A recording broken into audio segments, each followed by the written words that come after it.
Well, let's start with that pressure on the government this morning. Labour is calling for the Conservative Party chair, Nadhim Zahawi, to go after what he described as a careless but not deliberate error over unpaid tax and reports that he had to pay a penalty. And the opposition also want an investigation into allegations of loan guarantees worth £800,000 given to former Prime Minister Boris Johnson, arranged, according to the Sunday Times, by the man that he appointed to chair the BBC.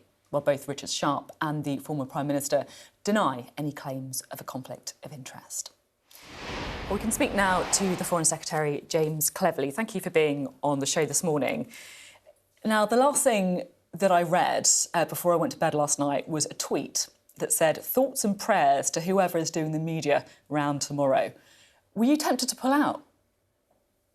Look, I'm the Foreign Secretary of the United Kingdom of Great Britain and Northern Ireland. I am the face and voice of the UK on the international stage. I'm very pleased to be able to come on your show, tell you about what I've been up to on behalf of the people of this great country, and also on behalf of our friends and allies, particularly the Ukrainians who are defending themselves so hard against Russian invasion. So always a pleasure to join you on the show, Sophie. Now, we will talk about Ukraine, but I'm sure you'll be aware that we do need to start with the serious allegations around integrity and the government. I want to start with a story that's what we call in the business a marmalade dropper. According to the Sunday Times, in 2020, when Boris Johnson was Prime Minister, Richard Sharp helped him to arrange a guarantee on an £800,000 loan. Now, shortly after, Boris Johnson recommended him for the job of BBC chairman, which he then got. Is that true? Well, I've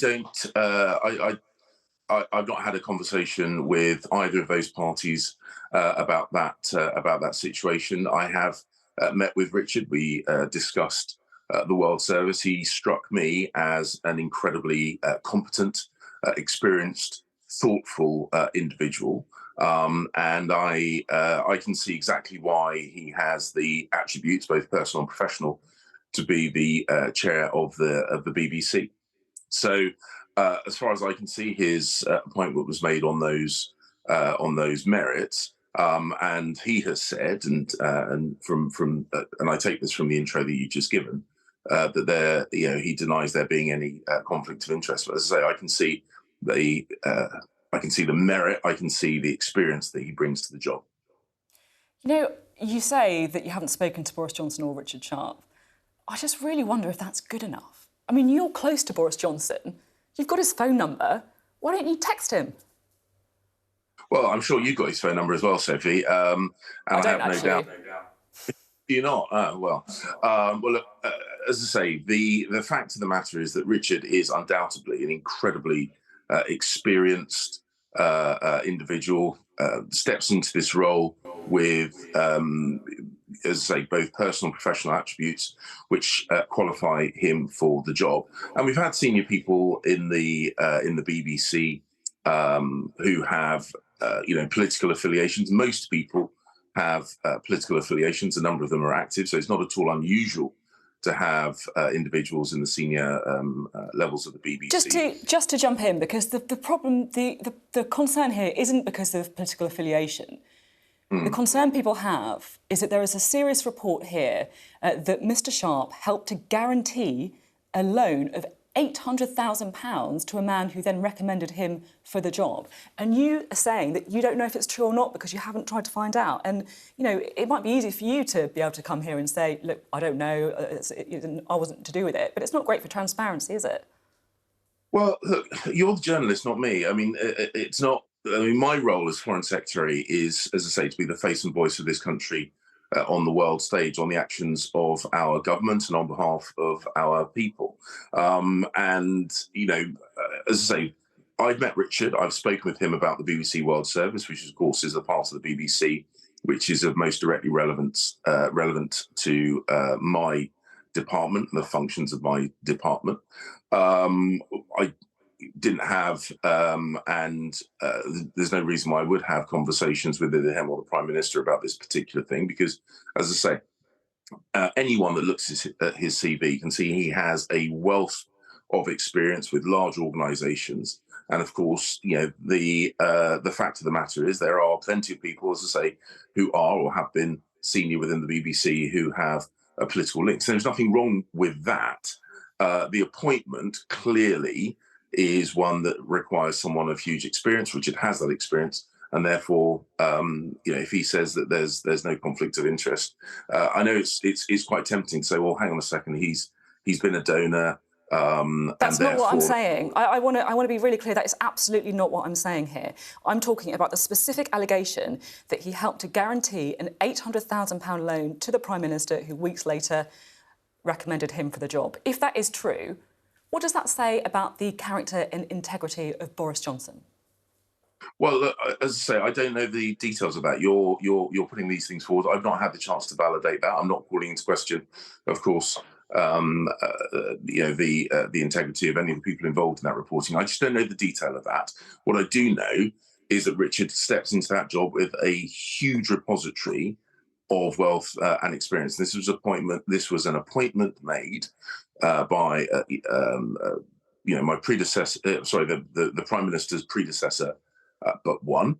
But Richard does have a huge wealth of experience, and as I say, it is not unusual for senior appointments into the BBC to go to people who have links with political parties. OK. Well, this story broke yesterday in the Sunday Times. Let's talk about a story that broke a week ago in the Sun on Sunday, so hopefully you might have a bit more information on this for us. The party chairman, Nadhim Zahawi, still, of course, in Cabinet. We know that he made a settlement with HMRC over his tax affairs. How much was that settlement for? Well, the only information I know about this is the information that he's put out in his statement. Now, Nadhim was a very, very successful entrepreneur. He, as he said in his statement, had an outstanding settlement with the HMRC, which is now settled. I don't have any more details than he has put in his public statement. OK, so we don't know how much the settlement was for with HMRC. Did he pay a penalty? Well, again, I don't know any more than is in his statement. And the HMRC, the words that they used was this was an error. This was careless rather than That's intentional. not the words HMRC used. That's the words that Nadhim Zahawi uses in his statement.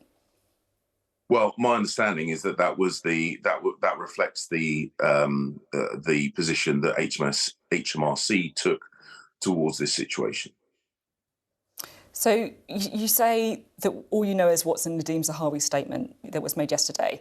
There are two pretty critical bits of information that weren't in the statement. A, how much the settlement was for, and B, whether he paid a penalty or not. Do you not think that Nadhim Zahawi needs to come out and give us these facts, these very simple facts?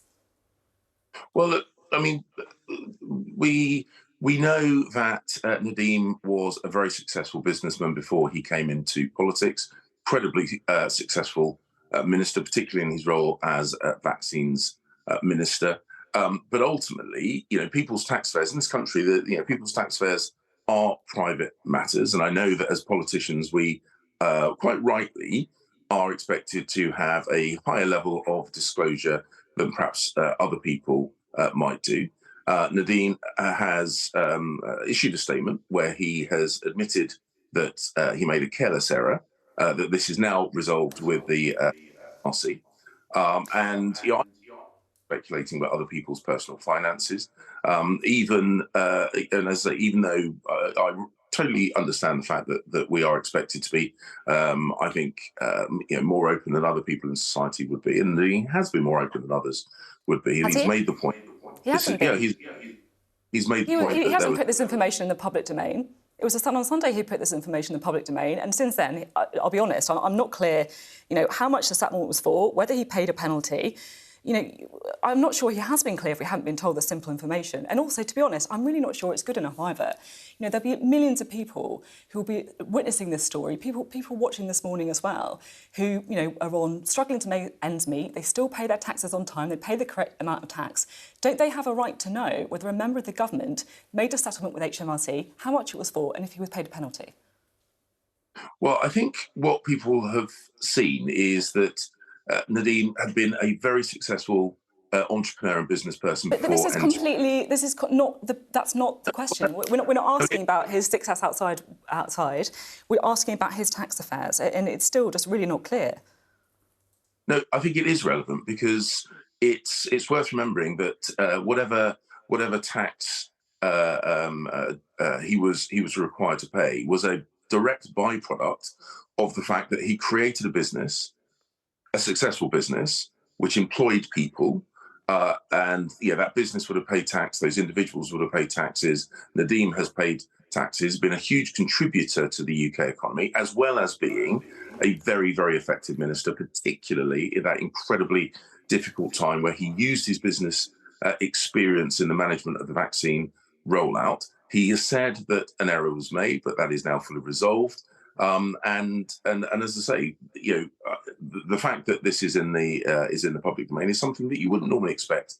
Um, um, you know, Other people necessarily to go through, but I totally recognise as politicians, we do quite legitimately have an increased interest and focus and an increased expectation of transparency. But as I say, Nadina said that this money has been, his relationship with the HMRC has been settled in full. And I don't know any more details beyond what was in his statement. He says that he made an error. He says that he was careless. I mean, you're careless if you miss a self-assessment deadline by a week. You're careless if you spill the milk when you're making a cup of tea. You're not careless if, reportedly, you end up paying £1 million penalty to HMRC, are you?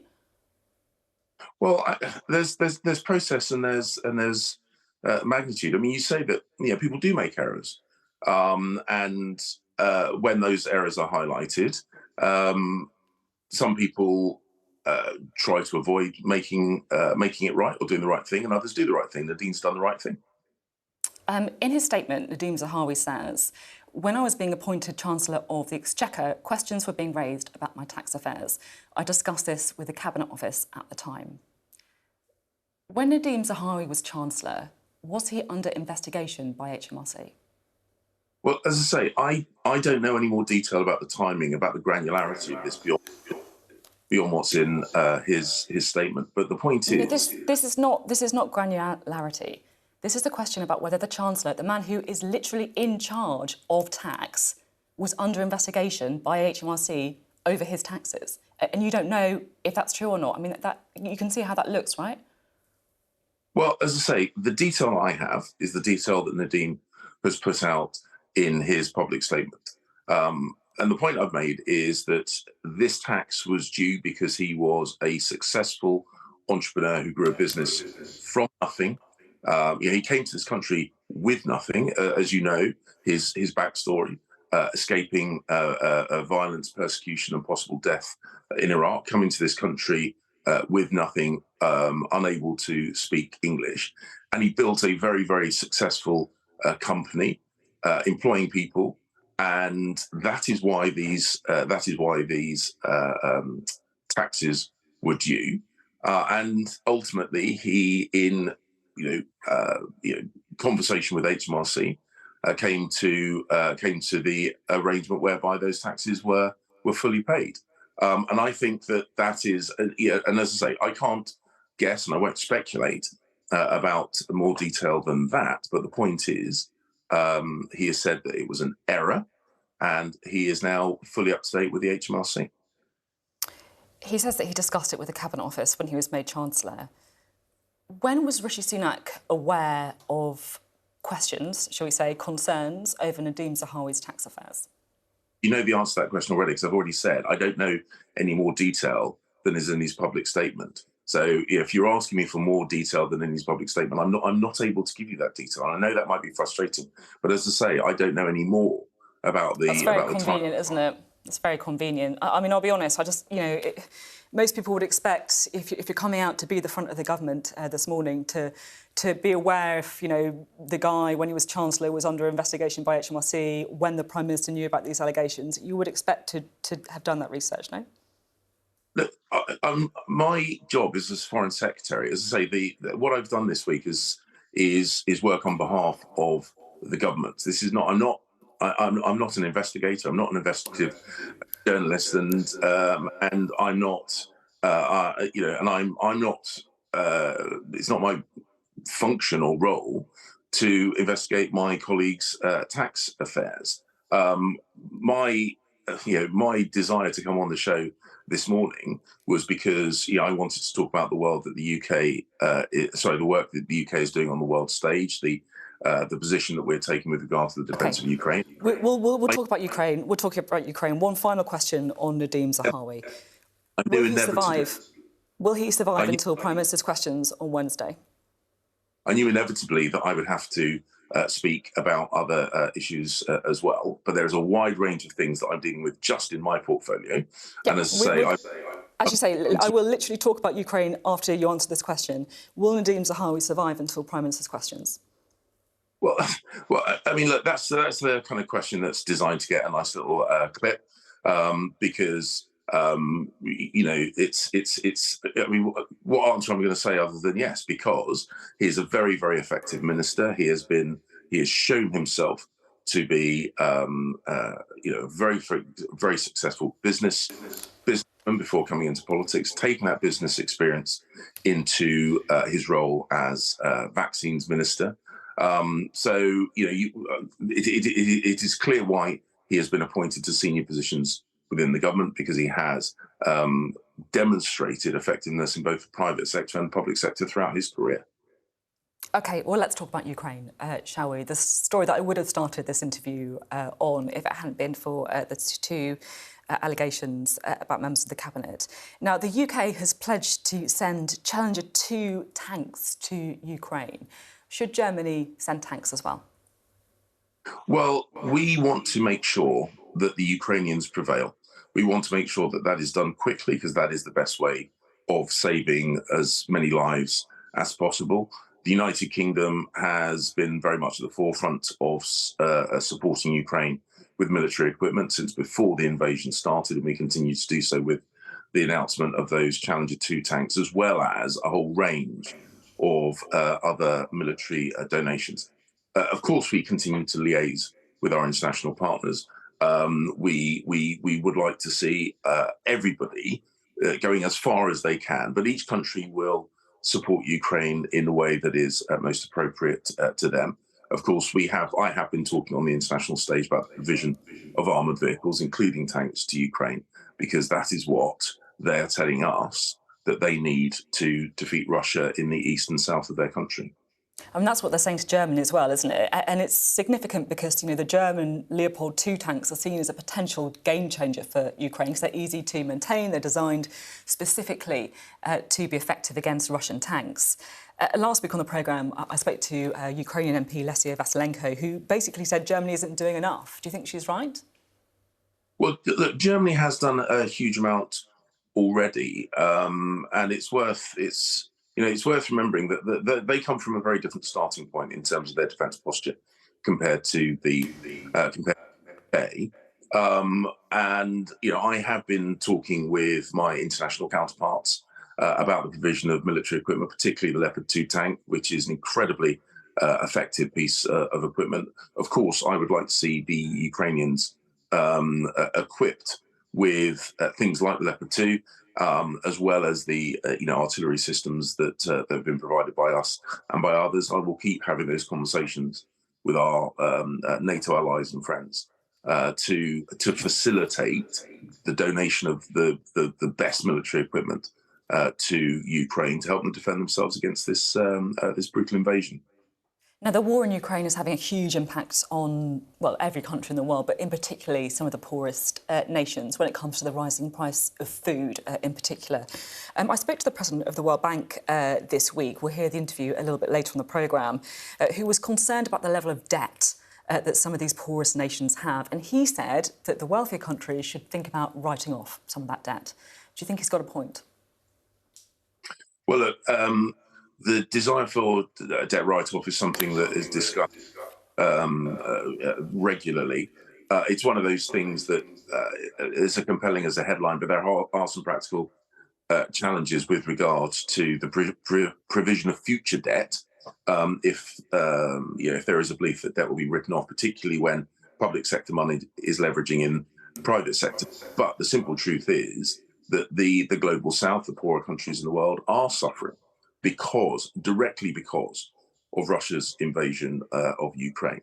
The UK, we very much supported the Ukrainian grain initiative, which saw Ukrainian grain exports coming out of the Black Sea directly to some of the poorest countries in the world. Indeed, I was in northern Ethiopia, which is suffering its 5th years of failed rain, to see Ukrainian grains distributed by World Food Programme trucks, which had been supplied using UK aid and development money. So we will continue to support the provision of food to the global south, who are suffering because of Russia's, as a brutal and unjustified invasion of Ukraine. OK, we are out of time. It's been a tough morning round, but you are the one from the government fronting up, answering questions on this. So we do appreciate your time. Thank you. Thank you, Sophie. Thank you very much.